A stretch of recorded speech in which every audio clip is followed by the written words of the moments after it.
Good morning students. Last class में हम लोग इलेक्ट्रोनेगेटिविटी देख रहे थे और ठीक ना। अब जो है हम लोग बात करेंगे इलेक्ट्रोनेगेटिविटी का नेक्स्ट पार्ट, यानी कि पीरियोडिक वेरिएशन ऑफ इलेक्ट्रोनेगेटिविटी। तो नेक्स्ट टॉपिक है आपका पीरियोडिक वेरिएशन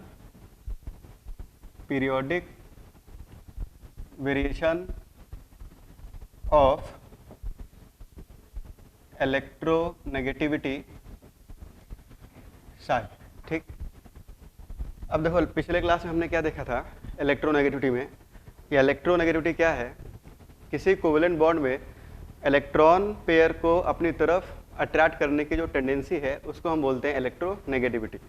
तो सबसे पहले एक बार डेफिनेशन को हम लोग क्लियर कर लें कि डेफिनेशन क्या है इलेक्ट्रोनेगेटिविटी की। कि जैसे अगर ए और बी के बीच में कोई कोवेलेंट बॉन्ड है।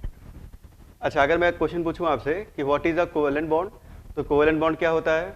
A bond formed by sharing of electron. Electron की शेयरिंग से जो बॉन्ड बनता है उसको हम लोग क्या बोलते हैं? Covalent bond. अब इसमें जो कोवेलेंट बॉन्ड बना है इसमें एक इलेक्ट्रॉन ए का है, एक इलेक्ट्रॉन बी का है, और यहाँ दोनों इलेक्ट्रॉन जो है ए और बी आपस में क्या कर रहे हैं? शेयर कर रहे हैं। और इस तरह से जो शेयरिंग से जो बॉन्ड बना है उसको हम लोग क्या बोलते हैं? Covalent bond. अब होता क्या है कि शेयरिंग थ्योरेटिकली होना चाहिए था इक्वल, क्योंकि एक इलेक्ट्रॉन ए का है और दूसरा इलेक्ट्रॉन किसका है? बी का है। तो यहाँ पे इक्वल शेयरिंग होनी चाहिए। लेकिन हमें देखने को क्या मिलता है कि इनमें से कोई एक, ठीक, जैसे फॉर एग्जांपल बी सपोज, तो बी इन इस इलेक्ट्रॉन पेयर को अपनी तरफ अट्रैक्ट कर लेता है, इसको अपनी तरफ खींच लेता है। खींचने से मतलब ये हुआ कि ये दोनों इलेक्ट्रॉन ज़्यादा समय के लिए बी के पास है और कम समय के लिए किसके पास है? ए के पास है। तो ऐसे केस में इस पे पार्शियल माइनस चार्ज आ जाएगा, इस पे पार्शियल कैसा चार्ज आ जाएगा? प्लस। इस पे पार्शियल माइनस और इस पे पार्शियल प्लस। अगर ये इलेक्ट्रॉन पेयर को पूरा ही खींच ले, पूरा ही खींच के अलग कर दे, तो ऐसे केस में ए पे पूरा प्लस आ जाएगा और बी पे पूरा क्या आ जाएगा? माइनस, ठीक ना। अगर ये पूरा ही खींच के इसको अलग कर दे, लेकिन हमें देखने को ये मिलता है कि एक पे पार्शियल माइनस है, दूसरे पे क्या है? पार्शियल प्लस है। इसका मतलब कि बी जो है पार्शियली इस इलेक्ट्रॉन पेयर को अपनी तरफ अट्रैक्ट कर रहा है। फॉर एग्जांपल HCl, तो HCl में हमें ये देखने को मिलता है कि क्लोरीन पे डेल माइनस है, हाइड्रोजन पे डेल प्लस है। इसका मतलब क्लोरीन जो है इस इलेक्ट्रॉन पेयर को अपनी तरफ पार्शियली क्या कर रहा है? अट्रैक्ट कर रहा है। और किसी भी एटम की टेंडेंसी कि वो इलेक्ट्रॉन पेयर को अपनी तरफ अट्रैक्ट करे, इस टेंडेंसी को हम लोग बोलते हैं इलेक्ट्रोनेगेटिविटी, ठीक ना। तो व्हाट इज इलेक्ट्रोनेगेटिविटी? आपसे कोई पूछ ले डिफाइन इलेक्ट्रोनेगेटिविटी, तो व्हाट इज इलेक्ट्रोनेगेटिविटी? तो it is the tendency of an atom to attract shared pair of electron toward itself. अपनी तरफ शेयर्ड पेयर ऑफ इलेक्ट्रॉन, मतलब ऐसा इलेक्ट्रॉन पेयर जो कि शेयर हुआ है, यानी कि कोवेलेंट बॉन्ड में जो इलेक्ट्रॉन पेयर है, तो shared pair of electron toward itself, अपनी तरफ खींचने की जो टेंडेंसी है, इस टेंडेंसी को हम लोग बोलते हैं इलेक्ट्रोनेगेटिविटी। अब नेक्स्ट हम लोग बात करेंगे periodic variation of electronegativity. Periodic variation समझने से पहले एक बार पिछले क्लास का याद दिलवा दें कि पिछले क्लास में आपने इलेक्ट्रोनेगेटिविटी को मेजर करने के 3 मेथड देखे थे। 3 मेथड कौन कौन से थे? एक था पॉलिंग स्केल, दूसरा था आपका मुल्किन स्केल, और तीसरा कौन सा था? ऑलरेड-रॉशाउ स्केल। ये 3 स्केल आपने पढ़ा था। इन स्केल्स में हम इलेक्ट्रोनेगेटिविटी को मेजर कर सकते हैं। उसके अलावा फिर आपने देखा था फैक्टर्स अफेक्टिंग इलेक्ट्रोनेगेटिविटी, उसमें हमने 5 फैक्टर्स डिस्कस किए थे। पहला फैक्टर कौन सा था? Z effective. जेड इफेक्टिव बढ़ेगा तो इलेक्ट्रोनेगेटिविटी बढ़ेगा। दूसरा फैक्टर क्या था? Shell number. तीसरा फैक्टर क्या था? शीडिंग कांस्टेंट। चौथा फैक्टर क्या था? Oxidation state. अगर ऑक्सीडेशन स्टेट बढ़ेगा तो भी इलेक्ट्रोनेगेटिविटी जो है वो बढ़ेगी। और पांचवा फैक्टर था परसेंटेज एस करेक्टर, जो कि हम केमिकल बॉन्डिंग में उसको डिटेल में स्टडी करने वाले हैं। परसेंटेज एस करेक्टर जब बढ़ता है किसी हाइब्रिड ऑर्बिटल में, तो ऐसे केस में उसकी इलेक्ट्रोनेगेटिविटी भी जो है वो बढ़ जाती है। अब पीरियोडिक वेरिएशन की अगर बात करें, नेक्स्ट जो टॉपिक है आपका पीरियोडिक वेरिएशन ऑफ इलेक्ट्रोनेगेटिविटी।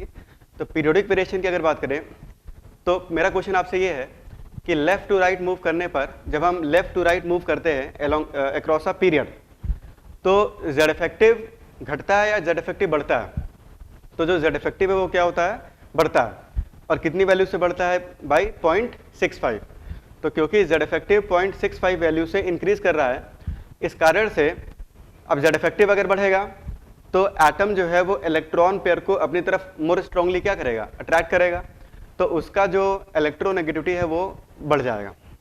तो इसीलिए जब किसी एटम का Z इफेक्टिव बढ़ता है तो वो अपने वैलेंस इलेक्ट्रॉन्स को मोर स्ट्रांगली अट्रैक्ट करता है, और इसीलिए बॉन्ड पेयर्स को वो ज़्यादा स्ट्रांगली अट्रैक्ट करेगा और उस एटम की इलेक्ट्रोनेगेटिविटी जो है वो बढ़ जाएगी। तो यहाँ पे जो नेक्स्ट पॉइंट है वो ये है कि लेफ्ट टू राइट मूव करने पर क्योंकि Z इफेक्टिव बढ़ेगा, इस कारण से एलिमेंट्स की जो इलेक्ट्रोनेगेटिविटी है वो भी बढ़ जाएगी। तो इसको मिटा रहे हैं।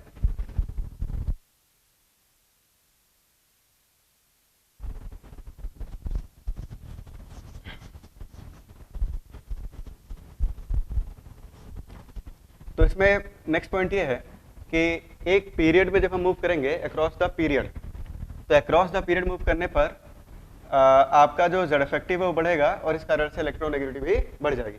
तो on moving left to right in a period, since Z effective increases, hence electronegativity also increases. ठीक, और इस कारण से जो इलेक्ट्रोनेगेटिविटी है वो भी इंक्रीज करेगी। अच्छा, इसके अलावा यहाँ पे अपने पास एक ऑब्जर्वेशन है कि लेफ्ट टू राइट मूव करने पर जो इलेक्ट्रोनेगेटिविटी है वो 0.65 वैल्यू से इंक्रीज करती है। Z इफेक्टिव 0.65 वैल्यू से इंक्रीज करता है, तो इलेक्ट्रोनेगेटिविटी जो है वो लगभग 0.5 वैल्यू से जो है वो इंक्रीज करती है। फॉर एग्जाम्पल, जैसे आपका देखो बोरॉन, कार्बन, नाइट्रोजन, ऑक्सीजन और फ्लोरीन जैसे ये, ठीक। तो बोरॉन की जो इलेक्ट्रोनेगेटिविटी है वो लगभग 1.5 होती है, ठीक ना, सॉरी 2.0। तो बोरॉन की जो इलेक्ट्रोनेगेटिविटी है वो लगभग कितनी है, 2.0 है। कार्बन की जो इलेक्ट्रोनेगेटिविटी है वो लगभग है 2.5। नाइट्रोजन की जो इलेक्ट्रोनेगेटिविटी है वो है लगभग 3.01। अच्छा, इसके बाद जो ऑक्सीजन है आपका, तो ऑक्सीजन की जो इलेक्ट्रोनेगेटिविटी है ये आपका है 3.5 और फ्लोरीन की जो इलेक्ट्रोनेगेटिविटी है ये है आपका 4.0। तो यहाँ से हम देख रहे हैं कि जब लेफ्ट टू राइट मूव कर रहे हैं हम, तो इलेक्ट्रोनेगेटिविटी 0.5 वैल्यू से इंक्रीज करती है। तो इस पॉइंट को भी याद रखेंगे कि लेफ्ट टू राइट मूव करने पर जो इलेक्ट्रोनेगेटिविटी है वो बढ़ेगा, और कितनी वैल्यू से बढ़ेगा, तो अप्रॉक्सीमेटली 0.5 वैल्यू से वो इंक्रीज करता जाएगा। और कोई अगर आपसे ये पूछ ले कि लेफ्ट टू राइट मूव करने पर इलेक्ट्रोनेगेटिविटी क्यों बढ़ेगा, तो आप रीज़न क्या बताओगे? रीज़न ये है कि लेफ्ट टू राइट मूव करने पर Z इफेक्टिव बढ़ेगा, और Z इफेक्टिव जो है वो कितनी वैल्यू से बढ़ता है, 0.65 वैल्यू से बढ़ता है। तो Z इफेक्टिव बढ़ने से क्या हो गया, वैलेंस इलेक्ट्रॉन्स पे फोर्स ऑफ अट्रैक्शन बढ़ गया। तो जो एलिमेंट है या जो एटम है वो अपने वैलेंस इलेक्ट्रॉन को मोर स्ट्रांगली अपनी तरफ क्या करेगा, अट्रैक्ट करेगा, और इस कारण से उसकी इलेक्ट्रॉन खींचने की टेंडेंसी बढ़ जाएगी और उसकी इलेक्ट्रोनेगेटिविटी भी बढ़ जाएगी। इसके बाद एक जब हम लोग ग्रुप में मूव करते हैं, तो ग्रुप में मूव करने पर जो शेल नंबर है वो इंक्रीज करता है, और शेल नंबर के इंक्रीज करने के कारण जो इलेक्ट्रोनेगेटिविटी है वो डिक्रीज करती है। क्यों? क्योंकि जो वैलेंस शेल है वो न्यूक्लियस से दूर जा रहा है। तो वैलेंस शेल अगर न्यूक्लियस से दूर चला गया तो वैलेंस इलेक्ट्रॉन्स पे जो फोर्स ऑफ अट्रैक्शन है वो डिक्रीज कर जाएगा, और इलेक्ट्रॉन को खींचना जो है वो मुश्किल हो जाएगा। इसीलिए इलेक्ट्रोनेगेटिविटी जो है वो डिक्रीज कर जाएगी। तो एक ग्रुप में जब मूव करते हैं हम लोग, तो on moving top to bottom in a group, तो on moving top to bottom in a group, since shell number increases, hence electronegativity decreases. इस कारण से जो इलेक्ट्रोनेगेटिविटी है वो डिक्रीज करती है। फॉर एग्जाम्पल, जैसे देखो फ्लोरीन, क्लोरीन, ब्रोमीन, आयोडीन, ठीक, इनकी अगर बात करें तो फ्लोरीन की जो इलेक्ट्रोनेगेटिविटी है ये 4.0 होती है। क्लोरीन की जो इलेक्ट्रोनेगेटिविटी है ये 3.01, इसकी भी 3.3 होती है, ठीक। तो क्लोरीन की इलेक्ट्रोनेगेटिविटी लगभग 3 होती है। ब्रोमीन की जो इलेक्ट्रोनेगेटिविटी है ये 2.85 और आयोडीन की इलेक्ट्रोनेगेटिविटी जो है ये 2.55 है। तो हमें यहाँ दिख रहा है कि डाउन द ग्रुप मूव करने पर जो इलेक्ट्रोनेगेटिविटी है वो डिक्रीज कर रही है। अच्छा, ये सब जो आपने लिखा है, ये सब जो डेटा है ये किस स्केल में दिया हुआ है, कौन सी स्केल में दिया हुआ है? तो ये पॉलिंग स्केल में है। जो एक्सेप्टेड स्केल है अपने पास वो कौन सा स्केल है आपका? पॉलिंग स्केल है। तो यहाँ पे आप देखो कि fluorine, chlorine, bromine, iodine, down the group जो है इलेक्ट्रोनेगेटिविटी डिक्रीज कर रहा है। और अगर कोई पूछ ले कि ये डिक्रीज क्यों कर रहा है, तो हम रीज़न क्या बताएंगे क्योंकि जो शेल नंबर है, शेल नंबर यहाँ पे क्या हो रहा है, इंक्रीज कर रहा है। तो शेल नंबर के इंक्रीज करने से क्या हुआ कि जैसे जैसे शेल नंबर इंक्रीज करेगा, तो शेल नंबर इंक्रीज करने से जो वैलेंस इलेक्ट्रॉन्स हैं या जो शेयर्ड पेयर ऑफ इलेक्ट्रॉन्स हैं वो न्यूक्लियस से दूर चले जाएंगे, और क्योंकि ये न्यूक्लियस से दूर चले जाएंगे तो इनको खींचना जो है वो डिफिकल्ट हो जाएगा। तो इलेक्ट्रॉन पेयर को अपनी तरफ खींचना जो है वो मुश्किल हो जाएगा, इसीलिए इलेक्ट्रोनेगेटिविटी जो है वो डिक्रीज करेगी। तो ये था इसका रीज़न। अच्छा, इसके बाद एक दो पॉइंट और आपको याद रखना है कि नोबल गैसेस की जो इलेक्ट्रोनेगेटिविटी है वो ज़ीरो मानी जाती है। क्यों? क्योंकि नोबल गैसेस कोई भी कोवेलेंट बॉन्ड नहीं बनाते हैं, और इलेक्ट्रोनेगेटिविटी तभी डिफाइंड है जब कोई एटम कोवेलेंट बॉन्ड को बनाए, क्योंकि इसकी डेफिनेशन ही यही है कि इलेक्ट्रॉन पेयर को, यानी कि जो कोवेलेंट बॉन्ड है, तो जो कोवेलेंट बॉन्ड है उसमें जो शेयर्ड पेयर ऑफ इलेक्ट्रॉन्स है उसको अपनी तरफ खींचने की जो टेंडेंसी है उसको क्या बोलते हैं हम लोग, इलेक्ट्रोनेगेटिविटी बोलते हैं। ठीक, तो इसीलिए अगर कोई एटम कोवेलेंट बॉन्ड बनाएगा ही नहीं तो उसके लिए इलेक्ट्रोनेगेटिविटी डिफाइंड नहीं है, या इलेक्ट्रोनेगेटिविटी उसके लिए ज़ीरो मानी जाएगी। इसीलिए जो नोबल गैसेस हैं उनके लिए इलेक्ट्रोनेगेटिविटी जो है वो ज़ीरो है। कोई डाउट होगा तो आप लोग चैट सेक्शन में लिख सकते हो, ठीक है ना, उसको यहीं पे क्लियर कर लेंगे हम लोग। और जो है इसमें चैट सेक्शन में सिर्फ और सिर्फ डाउट ही पूछना है, इसके अलावा आपस में बातचीत नहीं होनी चाहिए। इसमें जेड इफेक्टिव बढ़ता है 0.65, ये सब एक्सपेरिमेंटल वैल्यू होते हैं कि थ्योरेटिकल इसके पीछे भी। तो जैसे किसी ने क्वेश्चन पूछा है तो इसका मतलब उन्होंने लास्ट क्लास जो है वो रिवाइज नहीं किया है। लास्ट क्लास में आपको मैंने 3 मेथड बताए थे जिससे इलेक्ट्रोनेगेटिविटी को फाइंड किया जाता है। जो एक्सेप्टेड स्केल है, एक्सेप्टेड स्केल कौन सा है आपका, पॉलिंग स्केल है, और पॉलिंग स्केल में बॉन्ड एनर्जीज के बेसिस पर इलेक्ट्रोनेगेटिविटी को कैलकुलेट किया जाता है। अगर हमें बॉन्ड एनर्जीज की वैल्यू दे दी जाए तो हम इन इलेक्ट्रोनेगेटिविटी का, ये जो इलेक्ट्रोनेगेटिविटी का जो डेटा है उसको हम लोग एक्सपेरिमेंटली नहीं, इसको हम लोग कैलकुलेट भी कर सकते हैं। ठीक है, एक आपको फॉर्मूला लिखवाया था, याद होगा, XA - XB = 0.208 root of delta nought, जहाँ पे डेल्टा नॉट क्या था, बॉन्ड एनर्जी, रेजोनेंस एनर्जी। तो वहाँ से हम लोग रेजोनेंस एनर्जी को फाइंड करते हुए इलेक्ट्रोनेगेटिविटीज़ को फाइंड कर सकते हैं। तो ये हमने पिछले क्लास में जो है लिखा था। अब मैं उस पॉइंट को कंप्लीट करूँ, फिर आप डाउट पूछना। यहाँ पे हम लोग नेक्स्ट बात कर रहे थे कि नोबल गैसेस, तो नोबल गैसेस की इलेक्ट्रोनेगेटिविटी को क्या डिफाइन किया गया है, ज़ीरो, एक्सेप्ट ना क्रिप्टन और जेनॉन, क्योंकि क्रिप्टन और जेनॉन जो है ये कोवेलेंट बॉन्ड्स को बनाते हैं। जैसे जेनॉन के बहुत सारे कंपाउंड्स नोन है, XeF2 है, XeF4 है, XeF6 है, XeO2F2 है, XeO3 है, इस तरह से बहुत सारे कंपाउंड्स हैं जो कि नोन है। और ये जो कंपाउंड्स हैं इसमें जेनॉन दूसरे एलिमेंट्स के साथ कोवेलेंट बॉन्ड बना रहा है, तो इसके कुछ खींचने की या कुछ देने की टेंडेंसी होगी इलेक्ट्रॉन की, इसीलिए जेनॉन और क्रिप्टॉन इन दोनों के लिए इलेक्ट्रोनेगेटिविटी डिफाइंड है, बाकी नोबल गैसेस के लिए इलेक्ट्रोनेगेटिविटी डिफाइंड नहीं है। तो नेक्स्ट पॉइंट जो मैं यहाँ लिख रहा हूँ वो ये है, इसमें आप लोगों को कोई भी डाउट होगा तो आप लोग जरूर पूछना। तो वही है सर, क्रिप्टॉन एंड जेनॉन के लिए एन डिफाइंड है, वही मैंने बताया। सर एस ब्लॉक के एलिमेंट्स का इलेक्ट्रोनेगेटिविटी क्या होता है? तो देखो इलेक्ट्रोनेगेटिविटी सबका आपको याद रखने की जरूरत नहीं है, लेकिन एक मोटा मोटा डेटा आपको पता होना चाहिए, जो कि अगले पॉइंट में मैं ले रहा हूँ कि मेटल्स के लिए इलेक्ट्रोनेगेटिविटी की वैल्यू कम होती है, ठीक, और जो नॉन मेटल्स हैं उनके लिए इलेक्ट्रोनेगेटिविटी की वैल्यू हाई होती है, जो कि अभी हम लोग डिस्कस करने वाले हैं। तो मेटल्स के लिए जो इलेक्ट्रोनेगेटिविटी है वो 1 के आसपास होती है, जैसे 1.0 या उससे कम भी हो सकती है, 0.65 या 1.5, मैक्सिमम कहाँ तक जाएगा, 1.5, ठीक ना। इसके बाद 2 से अगर इलेक्ट्रोनेगेटिविटी ज़्यादा हो जाता है तो जनरली वो नॉन मेटल्स में आ जाते हैं, जैसे बोरॉन है, कार्बन है, इन सब का अगर देखें तो इलेक्ट्रोनेगेटिविटी जो है वो 2 से लगभग ज़्यादा हो गया है। तो मोटा मोटा इस तरह से समझ सकते हैं कि अगर इलेक्ट्रोनेगेटिविटी 1.5 के आसपास है या उससे कम है तो हम बोलेंगे कि वो एलिमेंट एक मेटल है, ठीक, मेटल है या मेटलॉइड भी हो सकता है। और अगर इलेक्ट्रोनेगेटिविटी 2 या उससे ज़्यादा है या 3 के आसपास चला गया, 2.5 या 2.5 या 2.58 इस तरह से, तो हम बोलेंगे कि वो एलिमेंट एक नॉन मेटल हो सकता है, ठीक ना। तो इस तरह से क्लासिफिकेशन हम लोग कर सकते हैं, जो मैं अभी लिखवाने वाला हूँ। अब स्टेप बाय स्टेप समझते चलें। तो इसमें नेक्स्ट पॉइंट ये है कि for noble gases, noble gases के लिए एक्सेप्ट किसके लिए छोड़कर, मैंने बताया krypton and xenon, electronegativity is defined as 0। तो इलेक्ट्रोनेगेटिविटी जो है वो जीरो डिफाइंड है, ठीक। जीरो क्यों डिफाइंड है? क्योंकि अभी मैंने बताया कि जब वो जैसे हीलियम है तो हीलियम का कोई भी इस तरह का कंपाउंड एग्जिस्ट नहीं करता है जिसमें वो कोवेलेंट बॉन्ड को फॉर्म करे, ठीक।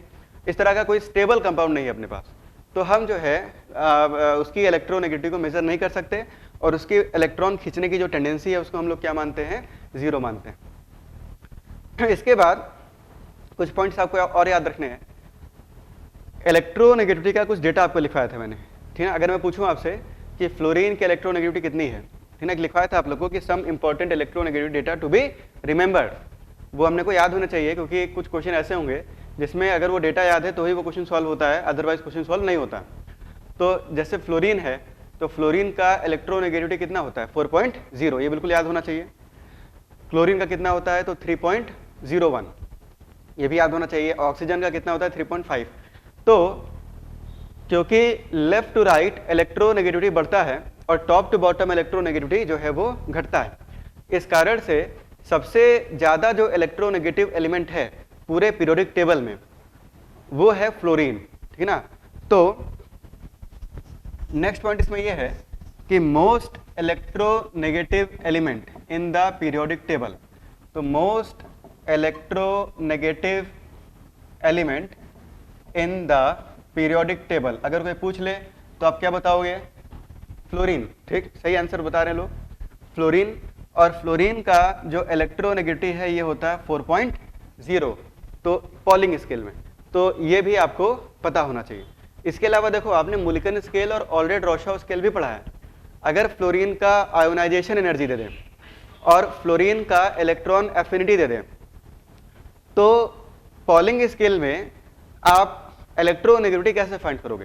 तो एक फॉर्मूला देखो आप लोगों को लिखवाया था, इस पर क्वेश्चन बन जाते हैं, तो इसलिए इसको ध्यान रखना। IE plus EA divided by 5.6, एक फॉर्मूला आपको लिखवाया था जिसको डिराइव भी किया था। तो अगर फ्लोरीन का IE आपको दे दे और फ्लोरीन का आपको इलेक्ट्रॉन एफिनिटी की वैल्यू दे दे तो हम उसको जोड़कर किससे डिवाइड कर देंगे? 5.6 से। तो हमें यहाँ पे जो है पॉलिंग स्केल में इलेक्ट्रोनेगेटिविटी मिल जाएगी। ये भी एक तरीका है इलेक्ट्रोनेगेटिविटी को फाइंड करने का, ठीक है ना। अच्छा, इसके बाद second most electronegative element in the periodic table, तो second most electronegative element in the periodic table, तो ये ऑक्सीजन होता है। दिस इज वेरी इंपॉर्टेंट, इसको याद रखना है, इसको हम लोग अभी यूज करने वाले हैं। तो पूरे पीरियोडिक टेबल में सेकंड मोस्ट इलेक्ट्रोनेगेटिव एलिमेंट कौन सा है? ऑक्सीजन है, और इसकी जो इलेक्ट्रोनेगेटिविटी होती है ये 3.5 होती है, ठीक। अच्छा, अब आते हैं लीस्ट इलेक्ट्रोनेगेटिव पे। तो लीस्ट इलेक्ट्रोनेगेटिव एलिमेंट, तो least electronegative element in the periodic table, तो सबसे लीस्ट इलेक्ट्रोनेगेटिव एलिमेंट जो है ये सीसीएम है। क्योंकि भाई देखो लेफ्ट टू राइट इलेक्ट्रोनेगेटिविटी बढ़ेगा, टॉप टू बॉटम इलेक्ट्रोनेगेटिविटी घटेगा, तो सबसे कम इलेक्ट्रोनेगेटिव या सबसे ज्यादा इलेक्ट्रोपॉजिटिव एलिमेंट कौन सा हो जाएगा? आपका सीसीएम। और सीसीएम के जो इलेक्ट्रोनेगेटिविटी है ये 0.65 होती है। कितनी होती है? 0.65। किसी किसी बुक में ये 0.7 भी दिया है, तो लेकिन जो स्टैंडर्ड बुक्स है उसमें ये डेटा आपको 0.65 दिया है, तो इसीलिए यहाँ पे हम 0.65 लेके चलेंगे। तो सबसे least electronegative element periodic table में अपना कौन सा है? सीसीएम, और उसकी जो इलेक्ट्रोनेगेटिविटी है वो कितनी है? 0.65। तो ये कुछ वैल्यूज आपको याद होनी चाहिए। अब देखो नेक्स्ट अब बात करने वाले हम लोग एप्लीकेशंस ऑफ इलेक्ट्रोनेगेटिविटी की, कि इलेक्ट्रोनेगेटिविटी के एप्लीकेशंस क्या क्या हैं। तो नेक्स्ट टॉपिक है इसमें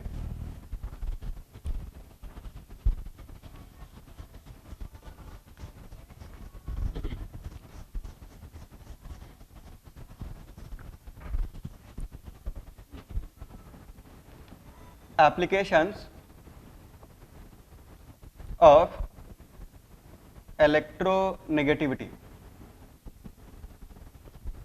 तो एप्लीकेशन ऑफ इलेक्ट्रोनेगेटिविटी, ठीक ना। तो इलेक्ट्रोनेगेटिविटी के कुछ एप्लीकेशन की बात करेंगे। इसमें जो सबसे पहला एप्लीकेशन है, फर्स्ट एप्लीकेशन, तो फर्स्ट एप्लीकेशन है ये आपको बॉन्ड में पोलैरिटी के बारे में बताता है, ठीक। तो इट इज फर्स्ट जो एप्लीकेशन है वो है मेजर ऑफ पोलैरिटी। तो measure of polarity in a bond, ठीक। किसी बॉन्ड में ये पोलैरिटी के बारे में आपको बताता है। फॉर एग्जाम्पल, जैसे मैं अगर आपसे ये बोलूँ कि जैसे मान लो A और B, इनके बीच में एक कोवेलेंट बॉन्ड है। कौन सा बॉन्ड है आपका? Covalent bond. अच्छा, मान लो B की जो इलेक्ट्रोनेगेटिविटी है वो A से ज़्यादा है, तो B की जो इलेक्ट्रोनेगेटिविटी है वो A से ज़्यादा है, तो B जो है वो इलेक्ट्रॉन पेयर को अपनी तरफ क्या करेगा? अट्रैक्ट करेगा। तो B जो है ये इस इलेक्ट्रॉन पेयर को अपनी तरफ अट्रैक्ट कर लेगा। ठीक, तो यहाँ पे दो पोल्स क्रिएट हो जाएंगे, प्लस पोल और माइनस पोल। जो एटम B है इस पे डेल्टा माइनस, ठीक ना, या पार्शियल माइनस चार्ज आ जाएगा, और जो A है इस पे पार्शियल प्लस चार्ज आएगा। ठीक है, रिपीट कर रहा हूँ मैं, B पे पार्शियल माइनस, A पे पार्शियल प्लस। तो यहाँ पे दो पोल्स क्रिएट हो गए, प्लस पोल और माइनस पोल। तो हम ये बोलेंगे कि इस बॉन्ड में एक पोलैरिटी आ गई। क्या आ गई? एक पोलैरिटी। अगर वही ये AA होता, ये क्या होता? AA, तो किसी पे ना तो डेल्टा प्लस होता ना तो डेल्टा माइनस होता। तो ऐसे बॉन्ड को हम लोग बोलते हैं, this bond is called as non polar bond. इसको क्या बोलेंगे हम लोग? Non polar bond.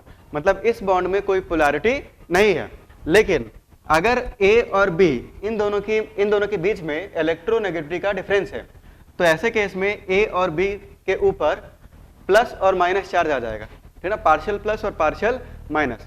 तो यहाँ पे बॉन्ड में एक पोलैरिटी आ जाएगी।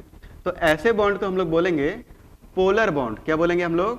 Polar bond. ठीक, अच्छा, अब B जो है वो A के रेस्पेक्ट में जितना ज्यादा इलेक्ट्रोनेगेटिव होगा, ठीक, उतना ज्यादा ये बॉन्ड पेयर को अपनी तरफ क्या करेगा? अट्रैक्ट करेगा।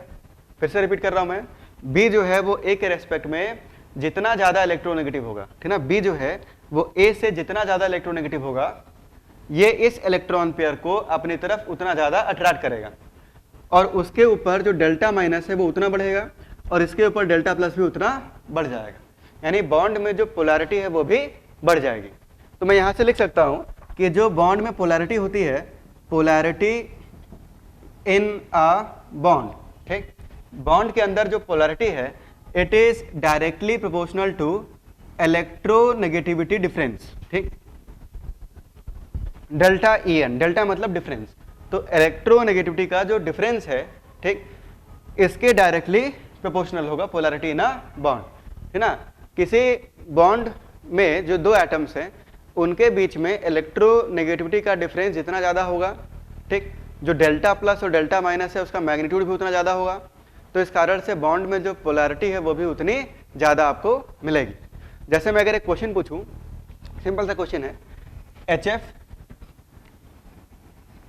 HCl, HBr और HI, ठीक, यहाँ पे HF के बीच में एक बॉन्ड है, कोवेलेंट बॉन्ड है, HCl के बीच में कोवेलेंट बॉन्ड है, HBr के बीच में कोवेलेंट बॉन्ड है, और HI के बीच में भी एक कोवेलेंट बॉन्ड है।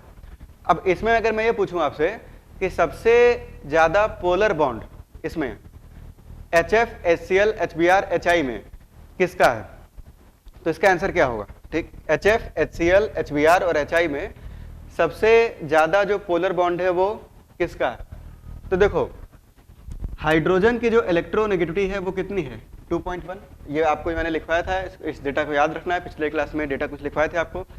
अच्छा, यहाँ जो हाइड्रोजन है सबकी इलेक्ट्रोनेगेटिविटी जो है वो 2.1, ठीक ना, हाइड्रोजन की इलेक्ट्रोनेगेटिविटी कितनी है? 2.1। अच्छा, फ्लोरीन की जो इलेक्ट्रोनेगेटिविटी है ये 4.0 है, क्लोरीन की इलेक्ट्रोनेगेटिविटी कितनी है? 3.01 है, ब्रोमीन की इलेक्ट्रोनेगेटिविटी कितनी है? 2.85 है, 2.85, और आयोडीन की इलेक्ट्रोनेगेटिविटी है 2.55। ठीक, तो हमें साफ साफ दिख रहा है कि देखो सब में हाइड्रोजन तो कॉमन ही है, ठीक, फ्लोरीन, क्लोरीन, ब्रोमीन और आयोडीन, इसमें इलेक्ट्रॉन पेयर को अपनी तरफ खींचने की जो टेंडेंसी है वो सबसे ज़्यादा किसकी है? फ्लोरीन की है, क्योंकि फ्लोरीन जो है वो इनमें सबसे ज़्यादा इलेक्ट्रोनेगेटिव है। इस कारण से जो पोलैरिटी है वो सबसे ज़्यादा आपको मिलेगी HF में, फिर HCl में, फिर HBr में, सबसे कम कहाँ मिलेगी? HI में। यानी कि मोटा मोटा इस तरह से समझना है आपको कि दो एटम्स के बीच में इलेक्ट्रोनेगेटिविटी का डिफरेंस जितना ज़्यादा होगा, बॉन्ड में जो पोलैरिटी है वो उतनी ज्यादा होगी। तो लाइन से सबने HF आंसर दिया है। बायो, ये आपका सपना है डॉक्टर बनने का, तो ये सपना पूरा करेगा बायो इंस्टीट्यूट। आज ही ज्वाइन करें bio, Nagratoli, Shivpuri, Tilban colony, second application जो है अब ये थोड़ा सा नया है आपके लिए। सेकंड एप्लीकेशन है कि इलेक्ट्रोनेगेटिविटी के हेल्प से हम लोग परसेंटेज आयनिक कैरेक्टर किसी कोवेलेंट बॉन्ड में फाइंड कर सकते हैं, ठीक। तो सेकंड जो है वो क्या है, ठीक।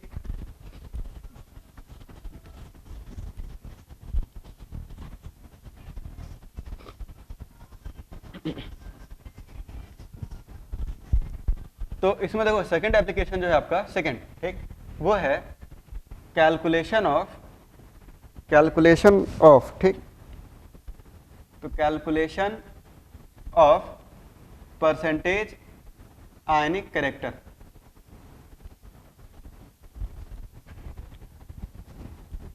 ठीक, calculation of percentage ionic character, ठीक। तो देखो यहां पे जो परसेंटेज आयनिक कैरेक्टर है हम लोग कैलकुलेट भी कर सकते हैं इसमें, ठीक ना। देखो जैसे आपके पास कोई बॉन्ड है ए और बी के बीच में, थोड़ा समझेंगे पहले आयनिक कैरेक्टर आता कहां से किसी बॉन्ड में। तो ए और बी के बीच में मान लो कोवेलेंट बॉन्ड है जिसमें बी की जो इलेक्ट्रोनेगेटिविटी है वो ए से ज्यादा है ना, यानी कि B is more electronegative than A. अब देखो इसमें अगर ऐसा है तो ये जो बी है वो बॉन्ड पेयर को अपनी तरफ क्या करेगा, अट्रैक्ट करेगा, और जब ये इसको अपनी तरफ अट्रैक्ट करेगा तो इस पे पार्शियल माइनस चार्ज आएगा, इस पे चार्ज कैसा आएगा, पार्शियल प्लस। तो जब इस पे पार्शियल प्लस और पार्शियल माइनस चार्ज आएगा तो हमें यहाँ से दिख रहा है कि चार्जेस के जनरेट होने के कारण ए और बी के बीच में एक आयनिक कैरेक्टर भी आ चुका है, ठीक है, एक आयनिक कैरेक्टर भी इसमें इंड्यूस हो चुका है, क्योंकि बी जो है वो ए के रेस्पेक्ट में मोर इलेक्ट्रोनेगेटिव है, तो ये इस इलेक्ट्रॉन पेयर को अपनी तरफ खींचेगा। तो ऐसे केस में इस पे चार्ज कैसा आया, पार्शियल माइनस, इस पे चार्ज कैसा आया, पार्शियल प्लस, ठीक। तो इस पे पार्शियल माइनस, इस पे पार्शियल प्लस चार्ज आएगा, तो हमें दिख रहा है कि ए और बी के ऊपर कुछ चार्जेस डेवलप हो चुके हैं, तो यानी कि इन दोनों एटम्स के बीच में कुछ आयनिक कैरेक्टर भी आ चुका है ड्यू टू इलेक्ट्रोनेगेटिविटी डिफरेंस, ठीक। अगर मान लो इन पे प्लस माइनस नहीं होता तो ऐसे केस में जो कोवेलेंट कैरेक्टर होता वो कितना होता, 100%। ये बॉन्ड आपका 100% कोवेलेंट होता, लेकिन बी क्योंकि ए से ज्यादा इलेक्ट्रोनेगेटिव है तो ये इलेक्ट्रॉन पेयर को अपनी तरफ अट्रैक्ट कर लेगा। ये दो इलेक्ट्रॉन ज्यादा समय के लिए किसके पास होंगे, बी के पास होंगे, कम समय के लिए किसके पास होंगे, ए के पास होंगे।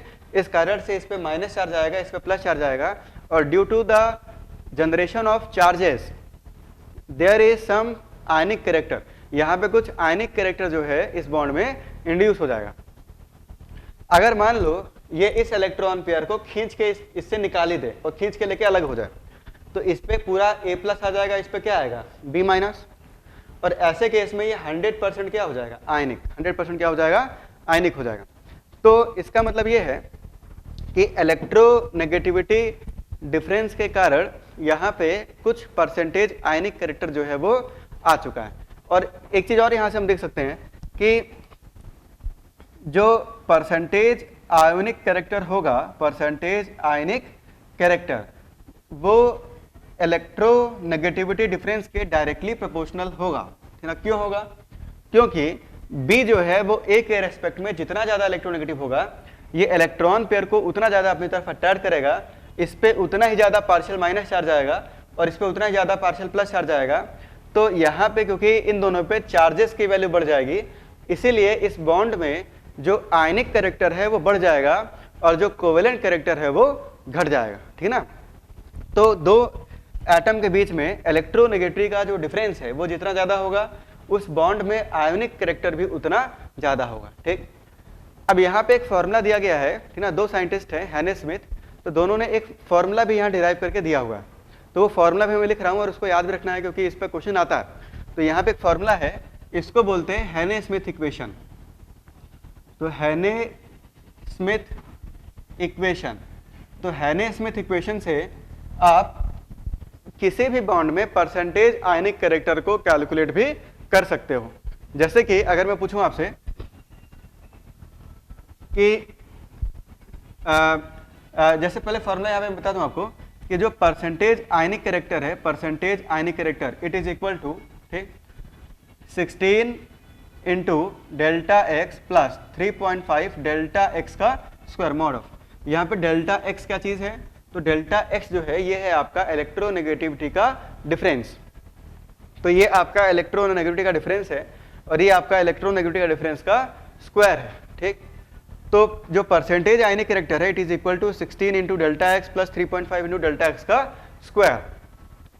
अब यहाँ पे इस इक्वेशन को एक तो याद रखना है, एक क्वेश्चन से इसको समझेंगे। जैसे मैं क्वेश्चन पूछ रहा हूँ आपसे, अब देखते हैं भाई इसका जो करेक्ट आंसर है वो सबसे पहले कौन देता है। Calculate percentage ionic character in HCl molecule. HCl molecule में आपको परसेंटेज आयनिक कैरेक्टर निकालना है। इलेक्ट्रोनेगेटिविटी की जो वैल्यू है वो आपको याद होनी चाहिए, ठीक ना। जैसे हाइड्रोजन और क्लोरीन की इलेक्ट्रोनेगेटिव की जो वैल्यू है वो अपने को याद होनी चाहिए, लेकिन फिर भी मैं यहाँ लिख देता हूँ XH जो है ये आपका 2.1 होता है और X ऑफ Cl जो है ये आपका 3.1 होता है, ठीक। इधर का मिटा देते हैं।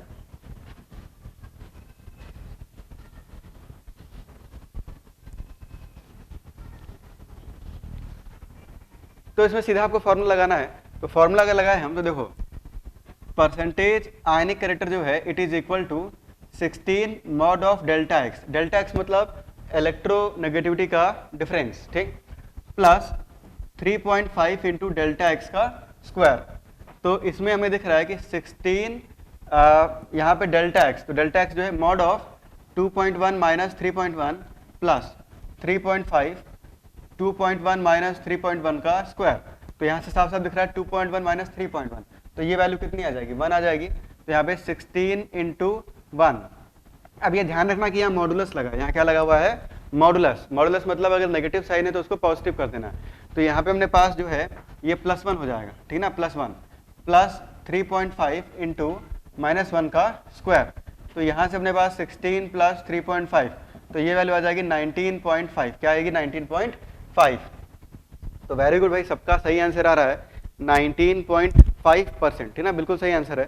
तो देखो इसमें आपका जो परसेंटेज आयनिक कैरेक्टर है वो 19.5 आएगा। अब इससे समझना है, देखो अब समझते हैं कि इससे हमें मिला क्या। कि जैसे देखो आपका HCl मॉलिक्यूल जो है H और Cl, ठीक, इसमें ये बताइए कि हाइड्रोजन और क्लोरीन में मोर इलेक्ट्रोनेगेटिव कौन है, हाइड्रोजन या क्लोरीन। तो क्लोरीन जो है वो मोर इलेक्ट्रोनेगेटिव है। तो ऐसे केस में क्लोरीन पे डेल माइनस आएगा, इस पे क्या आएगा, डेल प्लस आएगा। तो यहाँ पे इस बॉन्ड में कुछ परसेंटेज आयनिक कैरेक्टर भी आ चुका है। अब इसमें अगर देखा जाए तो यहाँ पे मुझे दिख रहा है कि हमने जब कैलकुलेशन से सॉल्व किया तो ये वैल्यू कितनी आई, 19.5।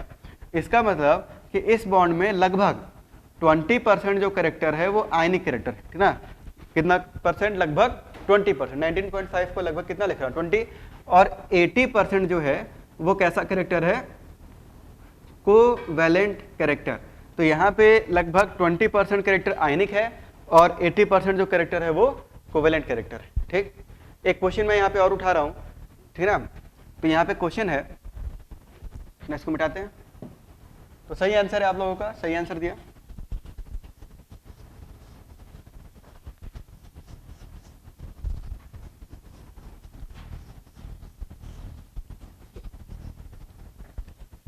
क्वेश्चन ये है कि if percentage ionic character in a bond is 50%, ठीक ना, कितने परसेंट, 50%। आपको बोल रखा है कि कोई कोवेलेंट बॉन्ड है जो 50% आयनिक है और 50% कोवेलेंट है, ठीक ना। देन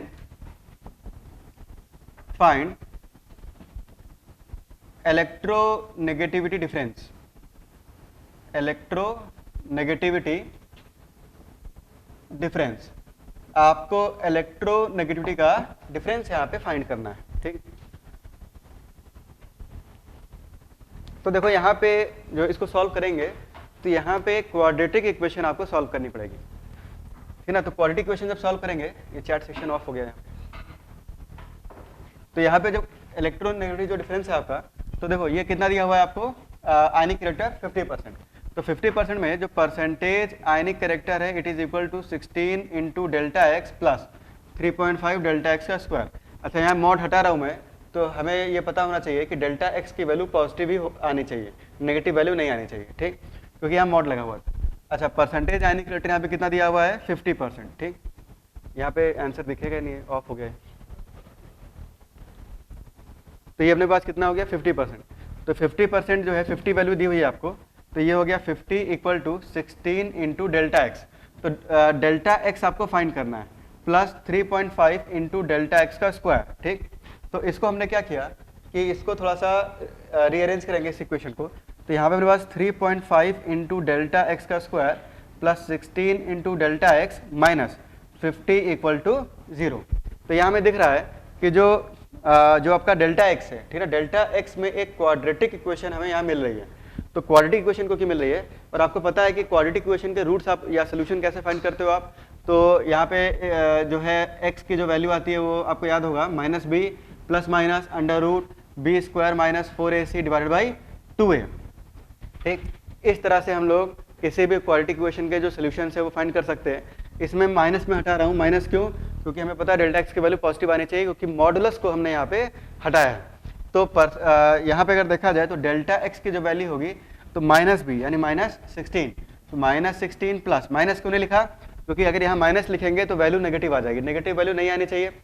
तो plus under root B square, तो बी स्क्वायर जो है आपका 16 स्क्वायर माइनस 4ac, तो 4 इंटू 3.5 इंटू माइनस 50, ठीक ना, डिवाइडेड बाई 2a, तो 2 इंटू 3.5। तो इस इक्वेशन को जब हम लोग सॉल्व करेंगे, थोड़ा सा यहाँ पे आपको सॉल्व करना पड़ेगा, मैं डायरेक्ट आंसर लिख रहा हूँ।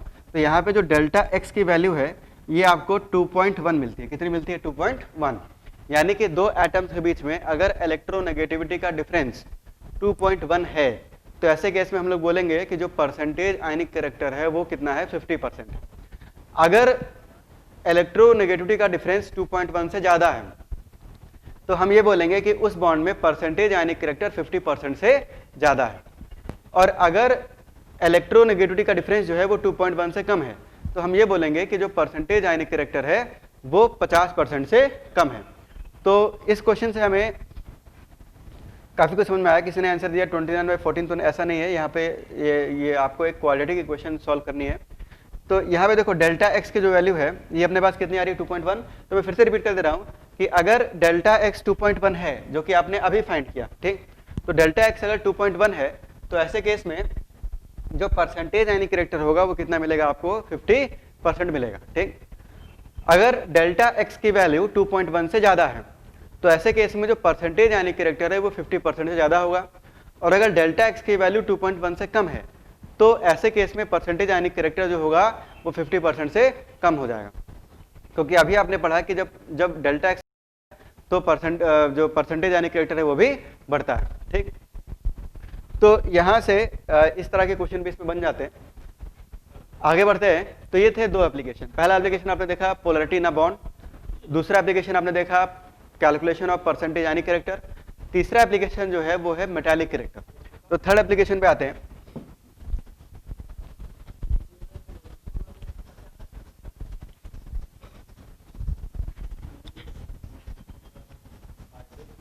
तो जो थर्ड एप्लीकेशन है आपका यहाँ पे